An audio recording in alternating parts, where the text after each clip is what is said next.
할렐루야, 할렐루야. 4월 2일 오후 찬양 예배에 오신 여러분들을 주님의 이름으로 환영하고 축복합니다. 참 날씨가 놀랍다, 그렇지 않습니까? 봄인데 좀 더워진 것도 같아요. 제 이마에 이 땀방울이 송글송글 맺어지려고 하는데 땀 흘리기 전에 설교를 마치려고 노력하겠습니다. 대구는 봄이 참 짧지요. 짧은데 참 이렇게 선교지에 있는 그런 친구들 지체를 맞아보면 참 한 계절만 쭉 있는 그런 나라에 있으면 그렇게 이 조국이 그립다고 합니다. 추운 지역에서 선교를 하는 동기도 있고 더운 지역에서 선교를 하는 동기도 있고 참 그렇게 저희 신학대학원 2반 단체톡에서 그렇게 말을 하더라고요. 아, 누구야 그때 그 여름 같이 먹었던 냉면이 그립다. 그렇게 말하면 어떤 친구겠습니까? 어떤 선교사님이셨습니까? 그 아주 반대의 날씨를 가지고 있는 교회에서 사역을 하고 있는 분이죠. 봄, 여름, 가을, 겨울, 이 사계절은 하나님의 말씀에 순종하여서 이렇게 리듬감을 보입니다. 이렇게 봄이 만발하고 꽃이 활짝 피었지만 이 꽃잎은 떨어질 것이고 어느새 우리에게 더위가 찾아올 것입니다. 특히 대구의 더위는 아주 긴 것처럼 느껴지지만 그 긴 더위 끝에 가을이 올 것입니다. 만물을 가만히 들여다보면 그렇게 흐름이 있고 리듬감이 있습니다. 하나님께서 봄, 여름, 가을, 겨울 하나님의 말씀에 순종하여서 살아가는 삶을 우리에게 보여주시는 것이죠. 특별히 신앙생활을 하면서 어쩌면 저와 여러분들의 그 어떤 신앙의 날씨가 봄이 계속되거나 겨울이 계속되거나 여름이 계속되어서 지루하고 지리한 그런 날씨처럼 느껴질 때도 있을 때 이 멈춰져 버린, 이 서버린 이 신앙의 흐름을 일깨워줄 수 있는 이 좋은 계기를 저는 절기라고 생각합니다. 봄, 여름, 가을, 겨울이 있듯이 하나님께서 지금 이 시대를 살아가는 우리에게 4가지 대표적인 절기를 허락해 주셨죠. 그 첫 번째가 이 봄에 있는 이 부활절 아닙니까? 그 다음이 뭐죠? 맥추절. 그 다음이 뭐죠? 추수감사절. 그 다음이 성탄절입니다. 참 이렇게 봄, 여름, 가을, 겨울 이렇게 한 개씩 절기가 있는데 특별히 이 부활절, 이 부활이라 하였을 때 죽음을 전제하고 있다는 것을 우리는 잊지 말아야 합니다. 부활의 기쁨을 누가 누릴 수 있습니까? 부활의 그 기쁨과 감사를 누가 누리고 경험할 수 있습니까? 바로 그것은 고난과 죽음과 아픔과 외로움과 괴로움의 시간을 통과한 성도가 진한 부활의 기쁨을 누릴 수 있는 것입니다. 이 신앙생활 가운데 우리에게 새로운 활력과 리듬감을 줄 이 부활절을 앞두고 우리가 내일부터 특별 새벽 기도를 드릴 텐데 우리 주님께서 그 부활에 이르기 전에 어떻게 죽음을 통과하시는지 어떻게 죽음을 향해서 나아가시는지를 함께 살펴보길 소망합니다. 오늘 이 말씀이 마태복음 26장 1절에 이렇게 시작됩니다. 예수께서 이 말씀을 다 마치시고 제자들에게 이르시되 이 말씀은 좁게는 마태복음 24장부터 25장에 나와 있는 종말론 강화입니다. 그러니까 이스라엘의 가까운 미래의 종말 그리고 인류의 먼 미래의 종말에 대한 말씀을 예수님께서 하시고 그리고 크게는 마태복음에 나와 있는 크게 대여섯 가지의 큰 주제의 말씀을 다 마치시고 이제는 예수님께서 선포하실 말씀을 다 선포하셨고 그 말씀을 이루실 그 말씀의 문을 여실 십자가를 향해서 나아갈 시간이 되었음을 마태는 이렇게 기록하고 있는 것이죠. 특별히 그 예수님께서 나아가시는 십자가 죽음의 의미에 대해서 특별히 마태는 마태복음 26장 2절에 이렇게 표현해서 강조하고 있습니다. 우리 마태복음 26장 2절 말씀을 함께 읽어보겠습니다. 시작. 너희가 아는 바와 같이 이틀이 지나면 유월절이라 인자가 십자가에 못 박히기 위하여 팔리리라 하시더라. 예수님께서 지금 제자들에게 너희들이 알고 있듯이 이틀이 지나면 유월절이다라고 말합니다. 여러분, 유월절이 어떤 날입니까? 유월절은 출애굽, 애굽으로부터 탈출한 날입니다. 애굽이 어떤 상징과 의미를 가지고 있습니까? 애굽은 이스라엘이 종되었던 곳, 신약적인 의미에서는 구원받지 못하였던 인간의 상태, 끊임없이 구원받았음에도 불구하고 죄로 회개하려는 그 못된 습성과 못된 그 죄악이 자리 잡고 있는 곳 애굽으로부터 출애굽한 그 유월절 날 예수님께서 죽음을 향하고 나아가고 있다는 것은 이 마태복음은 이스라엘 이 출신 유대인들을 중심으로 한 기독교인들에게 주어진 말씀인데, 예수님께서 바로 유월절 어린 양이시구나.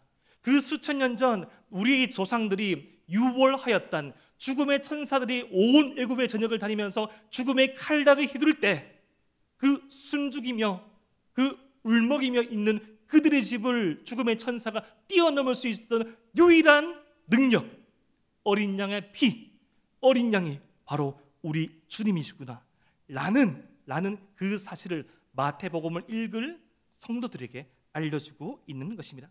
그런데 이 말씀을 제자들이 들었을 때는 어떤 생각을 들었을까요? 아마 이 십자가 예고로 세 번째입니다. 자꾸 예수님께서 죽겠다 말씀하십니다. 저와 여러분들이 가끔씩 죽겠다 하는 거 말고요, 제가 요즘 얼마 전에 조금 아팠습니다. 그래서 저도 모르게 죽겠다는 말을 하면 안 되는데, 목사님 그런 말을 하면 안 되는데 죽겠다고 하니까 저희 집 막내가 따라하더라고요. 아이고 죽겠다 하면서.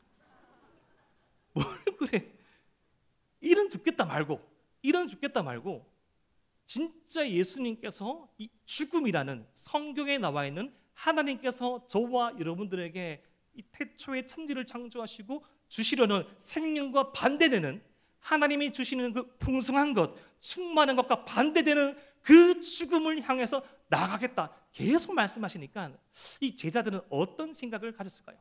앞에 있는 말씀들을 살펴보면 눈치를 못 챈 것 같기도 합니다.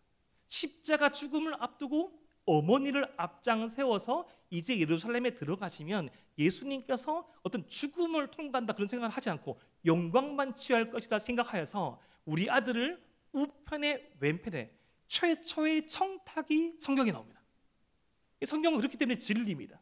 성경은 뭐 옳고 바르고 아주 훌륭한 위인전이 아니라 인간의 부족한 모습까지 다 보이거든요. 저거 선생님 속도 모르고, 마치 부모의 속도 모르고 계속 고기 반찬 내어놓으라는 자식들처럼, 요즘 얼마나 물가가 많이 올랐습니까? 근데 뭐 철없는 아이들이 계속 고기 달라고 말하죠. 고기 다 사주면 지만 다 먹고. 저희 집 얘기 아닙니다. 그런 철없는 자녀들처럼 막 뭘 하는지 부모의 속도 모르고 리더의 속도 모르고 어떤 교회를 이끌어가고 공동체를 책임지고 어떤 가정을 지키는 앞장선자의 속을 모른 채 따라가는 사람들은 그렇게 투정되고 자신이 원하는 것만 말할 때가 있는 것이죠. 하지만 오늘 이 말씀을 통하여서 저와 여러분들이 한번 생각해 봐야 할 것은, 예수님께서 자신의 죽음을 예고하고 있다는 것은 이 모든 구원의 사건이, 이 모든 구원의 사건의 계획이 주님의 손아귀에 있다는 것입니다. 하나님의 계획 가운데 예수님은 죽음을 향해서 나가고 계신 것이고, 하나님의 계획과 섭리 가운데 죽으시고 3일 만에 부활하시고 승천하시고 다시 오실 것입니다. 이 말씀을 믿는 저와 여러분들은 마치 우리 삶 가운데 주님께서 사라진 것만 같고 우리 주님께서 부재할 것만 같은 현실 가운데서도 이 모든 구원의 역사가 주님의 손길에 있음을 믿고 나감으로, 신뢰함으로 나갈 수 있는 것입니다. 그런데 그 하나님의 주권 가운데 있는 구원의 역사가 어떻게 이루어지는지를 살펴보면 더욱 은혜스럽습니다. 이 음모, 예수님을 죽이려는 음모를 꾸미는 사람들이 3절부터 5절에 이렇게 나옵니다. 마태복음 26장 3절 말씀을 제가 읽어드리겠습니다. 그때 대제사장들과 백성의 장로들이 가야바라 하는 대제사장의 관정에 모여, 지금 예수님께서 제자들에게 십자가 죽음의 예고를 하고 있는 그 동시의 시간대일 수 있습니다. 이 가야바, 대제사장 가야바의 그 관정에 모여서 예수님을 죽이려는 음모를 꾸미는데, 그 음모에 대해서 4절 말씀 보니까 흉계라고 나와 있습니다. 여기서 흉계란 속임수를 의미합니다. 예수님을 잡아서 죽이려고 하면 진리로서는, 진실로서는 잡을 수 없는 것입니다. 예수님은 속임수를 쓰고 덫을 놓고 유인을 해야지 잡을 수 있는 분이었습니다. 왜 그렇죠? 주님은 진리이시며 주님은 진실이시며 주님은 의와 화평의 왕이기 때문입니다. 이것을 막 이렇게 꾸미는 그 장면을, 동일한 사건을 다른 복음서인 이 요한복음에 보면 그들이 난항을 겪는 것을 봅니다. 맹구하면 예수님을 잡아 죽이려는 그 모습 가운데 그들을 붙잡고 있는 가장 큰 위험은 뭔가 하면 밀란이 날 수 있기 때문입니다. 여기서 이 밀란이란 당시 예수님 앞서서 자칭 메시아라고 주장하는 사람들이 종종 있었거든요. 로마란 제국은 상당히 좀 신기한 나라였습니다. 대단히 자유를 많이 부여하고 어떤 식민지 국가의 문화도 존중하고 어떤 것들을 많은 후원을 하지만 로마가 용인하지 않는 가치가 하나 있었으니 로마의 제국에 대해서, 로마의 황제에 대해서 대항하고 그 지배와 가르침을 거부하는 백성들은 무자비하게 짓밟았습니다. 로마의 황제를 거부하고 어떤 자치권을 줬음에도 불구하고 그 이상의 선을 넘으려고 하면 로마는 본인들의 군대를 동원하거나 용병을 동원해서 다 짓밟았습니다. 그랬던 경우가 이스라엘에도 몇 번씩 있었는 거죠. 그래서 밀란이 날까 두려웠던 것입니다. 마태복음 26장 5절에 이렇게 말합니다. 말하기를 밀란이 날까 하노니 명제는 하지 말자 하더라. 왜 예수님은 잡으면 밀란이 날까요? 예수님처럼 사람들에게 능력 있고 인기 있고 모든 관심의 중심에 있던 사람이 없었거든요. 지금 온 관심은 예수님께 있었습니다. 지금 근데 그 예수님을 잡는다면, 안 그래도 이 명절 6월절이 되면 디아스포라 유대인들, 온 유럽에 흩어진 유대인들이 다 모이는데, 지금도 이 시오니즘이라는 이 주장, 이 시오니즘이라는 그런 생각을 가진 분들은 1년에 한 번씩 무조건 예루살렘에 모입니다. 다시금 재건될 다윗의 왕국을 꿈꾸면서 다시금 이 다윗의 그 나라를 세우실 하나님을 기대하면서 모이는 그 사람들이 예수님 때는 더 많았거든요. 그런데 다윗의 자손 예수님을 죽인다. 만약 이 사실이 발각되면 지금 예수님을 죽이기 전에 대제사장들과 예수님을 죽이려는 사람이 먼저 죽임당할 수 있기 때문입니다. 두 번째, 그들이 음모를 아무리 꾸며도 예수님을 붙잡을 수 없었던 이유가 뭔가 하면 예수님이 어떤 사람인지 몰랐습니다. 이게 무슨 말인가 하면 예수님의 몽타주가 없는 거예요. 지금처럼 뭐 핸드폰이 있어가지고 갑자기 예수님을 카톡 사진으로 다 뿌려가지고 자, 이게 예수님이다. 키는 167, 브라운 수염, 단발머리, 이렇게 알릴 수가 없습니다. 그럴 수가 없는 것이죠. 이 6월절이 되면 수백만 명의 유대인들이 모이는데 거기서 어떻게 예수님을 찾습니까? 예수님과 가까운 사람, 예수님 옆에 딱 붙어있는 사람이 아니면 예수님을 잡을 수 없었던 것입니다.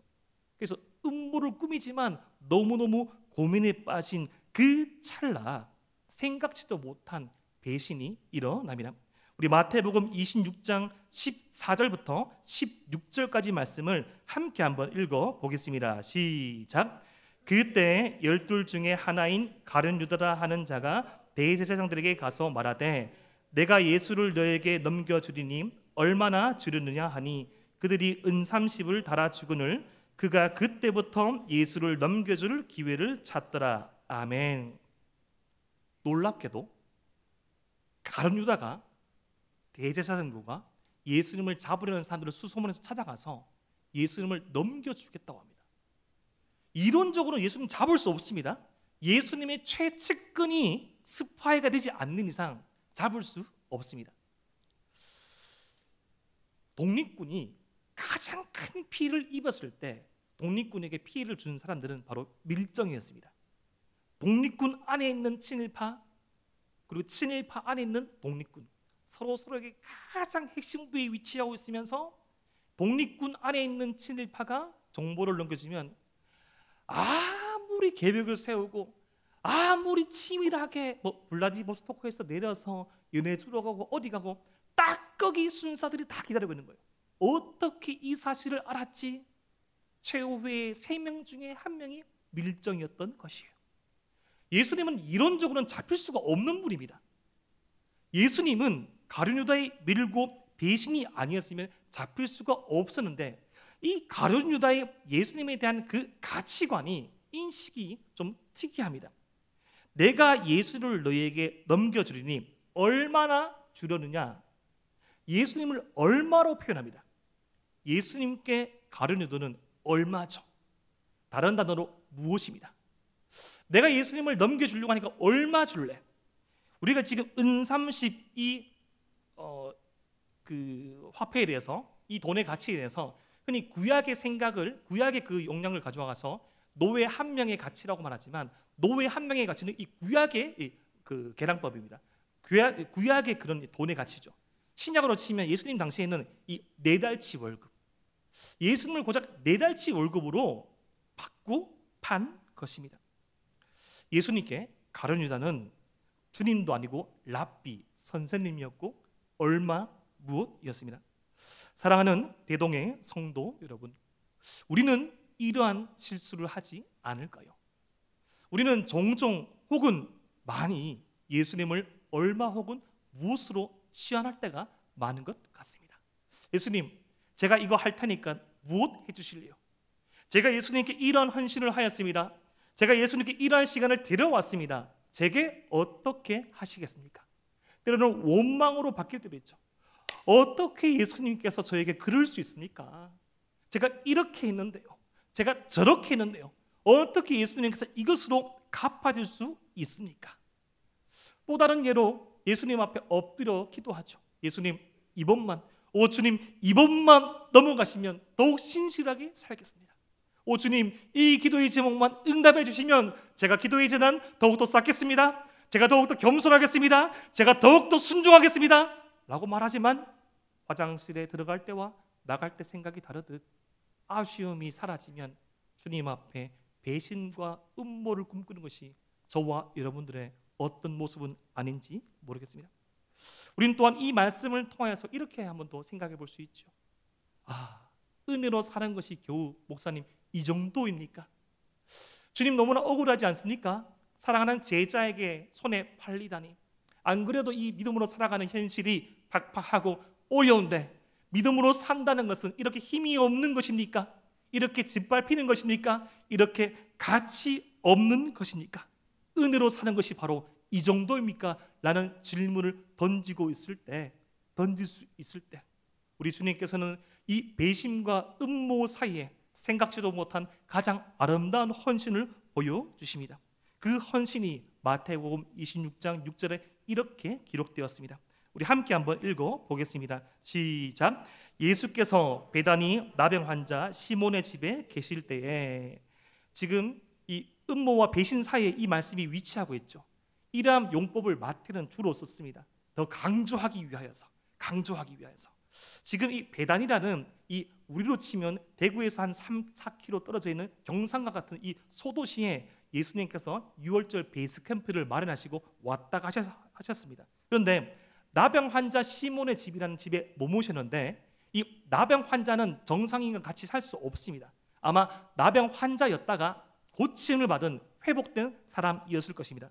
동일한 사건을 기록한 요한복음 12장 말씀을 읽어보면 거기에 나사로와 이 마르다와 마리아도 있었는 걸 보면 아마 시몬은 이 마르다, 마리아, 나사로의 부모님일 가능성이 많습니다. 그렇게 식사를 하고 있을 때 26장 7절 말씀 보니까 한 여자, 요한복음의 표현에서는 마리아가 나와서 매우 귀한 향유 옥합을 깨트리고 예수님의 머리에 붓죠.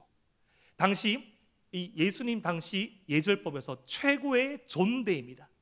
요한복음의 기록에 따르면 이 향유 옥합의 가치는 300데나리온, 1년치 연봉에 해당됩니다.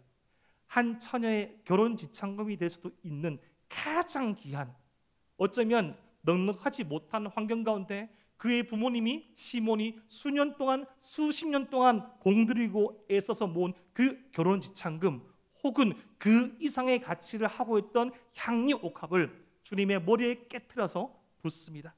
이러한 귀한 헌신을 한 이유는 무엇 때문일까요? 요한복음의 사건과 함께 결합하여 생각해 본다면 첫 번째, 자신의 오라비 나사로가 은혜를 입었기 때문입니다. 요한복음 그 앞의 말씀을 보면 이 죽은 지 며칠이 지난 그 오라비 나사로를 주님께서 살리셨습니다. 왜 이제야 오십니까? 라고 질문하였던 그 누이들의 말에 우리 주님께서도 눈물을 흘리시고 그 나사로를 살리셨습니다. 두 번째로 우리가 생각할 수 있는 것은 이 마르다와 마리아와 이 집안이 받은 은혜 때문입니다. 마르다와 마리아와 나사로가 받은 은혜는 이루 말할 수 없습니다. 사랑하는 대동의 성도 여러분, 은혜를 받으면 은혜를 갚습니다.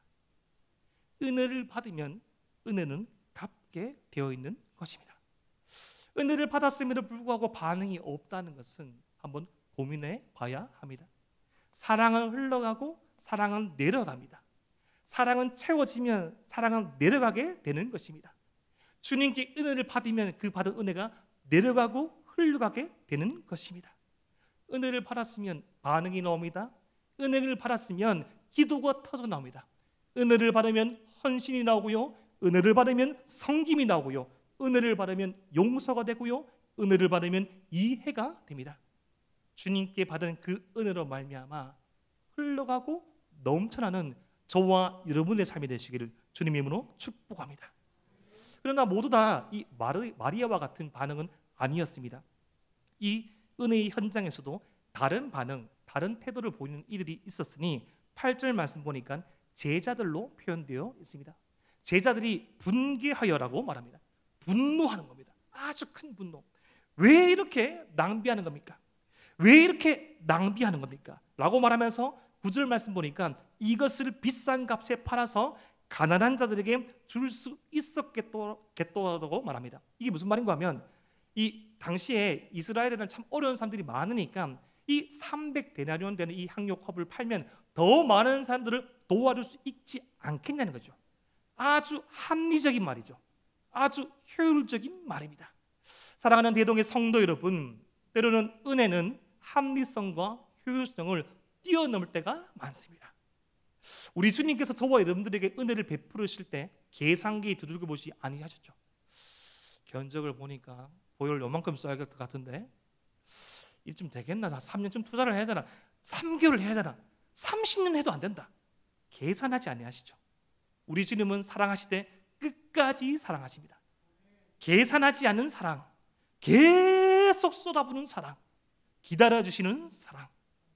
지금 합리성과 효율성을 따지고 있지만 어쩌면 더 본질적인 섬김과 희생을 할 수 있겠다고 말하고 있지만 그것이 진심이 아님을 동일한 사건을 기록한 요한복음 12장에서는 그 중심에 있는 가룟 유다를 이렇게 표현합니다. 돈괴를 막고 거기 넣는 것을 훔쳐가는 자. 그 중심에 제자들을 이 분개하게 만든 그 중심 인물 가운데 가룟 유다가 있었는데 그 가룟 유다는 엘리의 아들처럼 여호와 하나님께 바쳐진 거룩한 이 산물들을 훔쳐 먹었던 엘리의 아들들처럼 동기를 맡아서 훔치고 자기 멋대로 쓰던 자였다는 것이죠. 사랑하는 대동의 성도 여러분, 효율성과 합리성 그 가운데에 가려져 있는 진실을 바라볼 수 있는 그 지혜로운 눈이 저와 여러분들에게 있기를 주님의 이름으로 축복합니다. 이 얼마나 어쩌면 분통한 일입니까? 속도 모르고 똑똑하고 합리적이고 영향력이 있는 가룟 유다가 말하니까 제자들로 시시거리면서 이 아름다운 헌신을 무시하고 이 아름다운 헌신이 짓밟힌 것처럼 보입니다. 참 이 교회 안에서도 이런 모습들이 종종 있는 것 같습니다. 묵묵하게 말하지 않고 섬기고 말하지 않고 이 헌신하신 분들이 얼마나 많습니까? 오늘 좀 제 얼굴이 어떻게 보이십니까? 피가 좀 맑아 보이지 않습니까? 제가 오늘 저희 교회에 와서 처음으로 점심을 먹었거든요. 미역국을 먹었습니다. 미역국을 먹어서 죄송합니다. 근데 식당만 봐도 눈에 보이지 않게 수고하시는 그런 사람들이 얼마나 많습니까? 식당만 그렇습니까? 주차장에서, 찬양대에서, 주일학교 교사들로. 저는 다음 세대를 맡고 있어서가 아니라 주일학교 교사들 분들 보면 진심어리게 고개가 숙여집니다. 내 자식도 가르치기 힘든데 어떻게 매 한 분 들지 않고 사랑으로 이렇게 간수해 주십니까? 사랑하는 당의 장로님들, 권사님들, 우리 장립집사님들 모두 다 각자의 맡은 분야에서 보이지 않게 수고하는 헌신들이 얼마나 많습니까? 얼마나 많습니까? 그런데 때때로 종종 많은 경우에 잘 해보려고 하지만 열심히 하였지만 그 열심과 그 선한 마음이 오해를 받기도 하고 오해가 오해를 낳기도 합니다. 내 마음 누가 알아주나? 내 헌신을 누가 알아주나? 보려고 하는 헌신은 아니지만 속상하고 힘들고 어렵고 포기하고 싶을 때가 한두 번이 아니지요. 그렇다면 우리는 어떻게 신앙생활을 해야 합니까? 사람들에게 인정받으려고 하는 것은 절대로 아니지만 내 마음 몰라주는 이 현실 가운데 우리는 무엇을 바라보고 살아가야 합니까? 그 대답이 마태복음 26장 10절에 이렇게 나와 있습니다. 우리 함께 읽어보겠습니다. 시작. 예수께서 아시고 그들에게 이르시되 너희가 어찌하여 이 여자를 괴롭게 하느냐? 그가 내게 좋은 일을 하였느니라. 아멘. 우리 주님께서 아십니다. 여기서 이 아시고라는 이 단어 헬라 기노스코는 이 전지한 암이다. 인격적인 암, 체험적인 암입니다. 내가 그냥 이름을 안다, 내가 그냥 그 존재를 안다, 그 정도가 아니라 내가 어떤 사람인지, 이 사람이 어떤 헌신을 했는지, 어떠한 동기와 어떠한 출발점과 어떠한 열매를 통하여서 헌신을 하는지 내가 다 안다. 내가 너의 눈물을 알고, 내가 너의 헌신을 알고, 내가 너의 기쁨을 안다. 주님께서 우리의 헌신을 아신다고 말씀하십니다. 사랑하는 대동의 성도 여러분, 주님 앞에 헌신할 때 사람이 몰라볼지라도 포기하지 아니하고 우리 마음을 아시는 그 주님 앞에 신실한 발걸음을 이어가시는 저와 여러분 되시기를 주님으로 축복합니다. 지금 이 여인은 좋은 일, 아름다운 일을 하고 있다고 표현합니다. 아름다운 일, 아름다운 일, 너무나 아름다운 헌신을 하고 있다고 말하고 있는 것입니다. 제자들이 한 말, 아니 가난한 사람들이 이렇게 많은데 왜 도와줘야 합니까? 라는 것은 구약적인 배경이 있습니다. 우리 주님께서 하시는 말씀이, 이 말씀이 보면 가난한 자들은 항상 너희와 함께 있거니와라고 11절 말씀에 신명기 15장 11절 말씀을 인용합니다. 제가 신명기 15장 11절 말씀을 읽어드리겠습니다. 땅에는 언제든지 가난한 자가 그치지 아니하겠으므로 내가 내게 명령하여 이르노니 너는 반드시 내 땅 안에 내 형제 중 곤란한 자와 궁핍한 자에게 내 손을 펼치니라.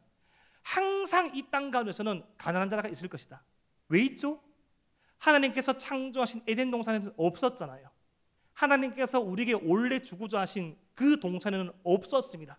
죄가 이 땅 가운데 들어옴으로 말미암아 깨어진 세상 가운데 생긴 불편, 결핍으로 말미암아 이 가난한 자들, 힘든 자들이 항상 있을 거기 때문에 하나님 나라의 백성이라면 그들을 책임지고 그들을 먹일 의무가 있음을 이 신명기 말씀을 통해서 말씀해 주셨죠.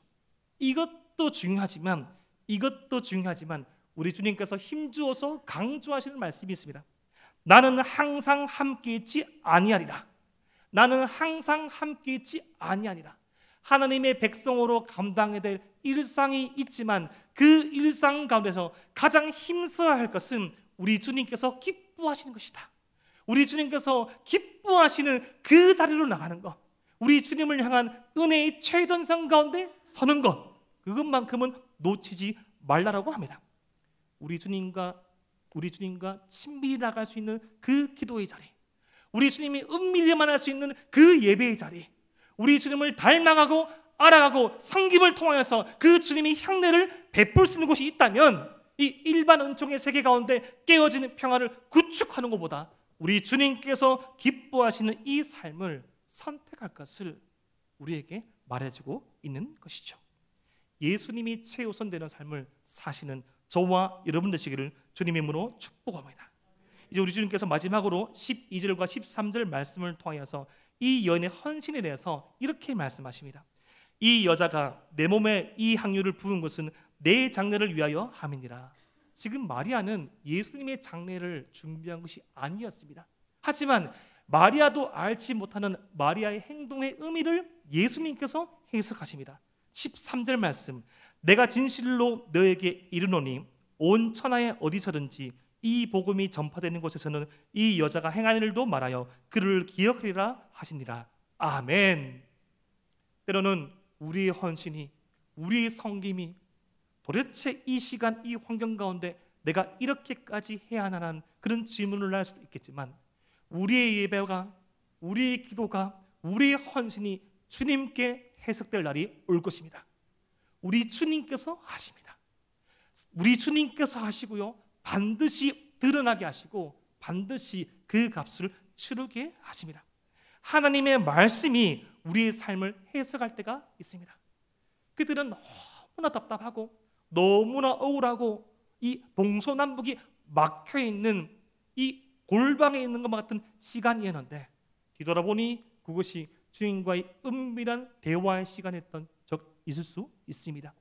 주의 말씀이 우리 성도의 삶을 해석하기를 주님의 이름으로 축복합니다. 오늘 이 말씀을 통해서 우리가 또 기억해야 할 것은 우리 주님께서 기억하시는 삶이 있다는 것입니다. 사람이 하는 기억 말고요, 우리 주님께서 기억하시는 삶. 사랑하는 대동의 성도 여러분, 오늘 말씀을 통하여서 우리의 삶을 돌아보기를 소망합니다. 이제 내일부터 고난주간이 시작됩니다. 우리 주님께서 저와 여러분들에게 생명을 주려고 그 죽음을 향해 나가신 그 발걸음들, 그 발걸음의 의미를 알고 걸어나가는 수많은 믿음의 선배들 있지 않습니까? 때로는 그 믿음의 선배들이 그 걸음걸음을 할 때 오해를 받기도 하고 음모와 배신 사이에 아파하기도 하였지만 내가 기억하리라, 내가 안다, 이 음성을 알고 붙잡고 살아갔을 때 우리 주님께서 그를 높이시고 우리 주님께서만이 줄 수 있는 평안과 기쁨을 누린 성도들이 많은 줄 압니다. 다시금 그 은혜를 간구합시다. 우리 주님의 기억 가운데 있는 인생 되기를 소망하면서 주님께서 아시지요, 주님께서 내 마음 아시지요, 주님 나에게 은혜를 허락하여 주시옵소서라고 기도하며 나갈 수 있는 저와 여러분 되시기를 주님의 이름으로 축복합니다.